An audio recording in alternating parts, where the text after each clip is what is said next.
kami akan menceritakan tentang paus biru. Kawan-kawan tahu tak, paus biru adalah haiwan terbesar di dunia. Ini termasuk dalam SDG 14. Paus biru ialah haiwan terbesar yang pernah hidup di bumi. Nama saintifik ialah Balaeanoptera musculus. Ini adalah fakta-fakta menarik tentang paus biru. Faktor keputusannya ialah pemburuan paus secara besar-besaran pada masa dahulu, pencemaran laut, pelanggaran dengan kapal, perubahan iklim yang menjejaskan sumber makanan mereka. Ini adalah analisis keputusan paus biru.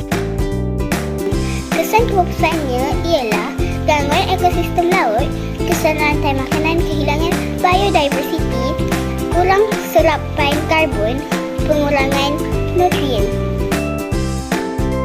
Ini adalah langkah-langkah untuk mengatasinya. Kesimpulannya, paus biru ialah haiwan yang sangat unik dan penting kepada ekosistem laut. Oleh itu, kita perlu menjaga alam sekitar supaya spesies ini dapat terus hidup pada masa hadapan. Ini adalah rujukan yang digunakan. Jom selamatkan paus biru. Sekian, terima kasih. Bye-bye.